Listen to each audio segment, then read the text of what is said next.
Good morning, all of you. I hope all of you are fit and fine.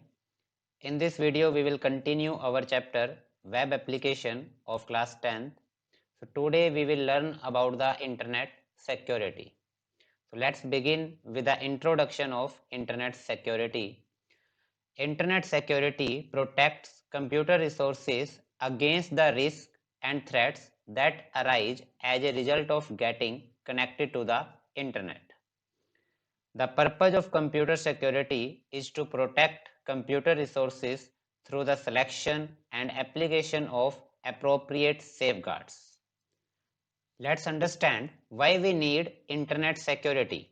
So for securing confidential information, for DNS programs from certain resources that could be infected, for prevents users from unauthorized access to the network, for deletion malicious elements within a pre-existing network, for protection from malicious attacks on your network.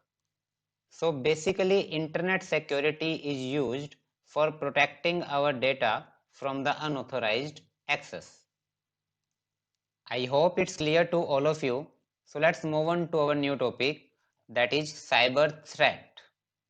So cyber threat is a malicious act that seeks to damage data, steal data, or disrupt digital life in general.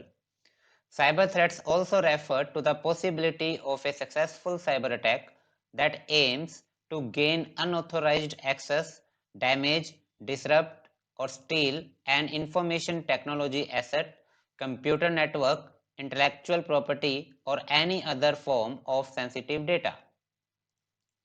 Cyber threat can come from within an organization by trusted users or from remote locations by unknown parties.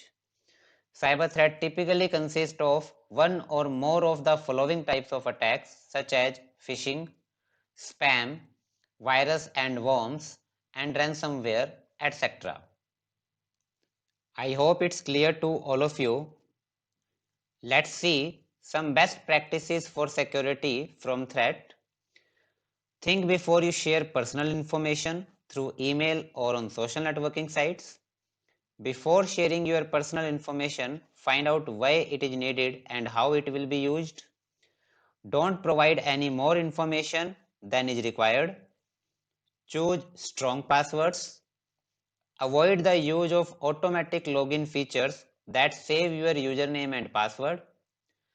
Use your credit card online only on secure websites. Use two-step verification to log on to web services. They will first ask you for a password and then verify your identity by sending a text message or OTP on your phone. Never open an attachment from spam or unknown sender. Install a firewall and use updated virus protection software. So if we follow all these points, we can reduce the risk that may occur from the cyber threat. I hope it's clear to all of you.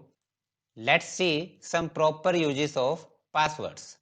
The proper uses of password is very important as a strong password is your first line of defense against intruders and imposters. So follow some of the tips given below. Never give out your password to anyone. Don't use the same password everywhere.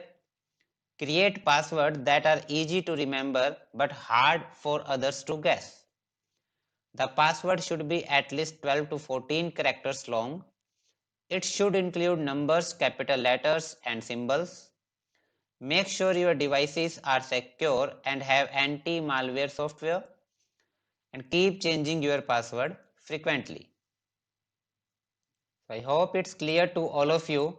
Thank you for watching this video. Have a great day.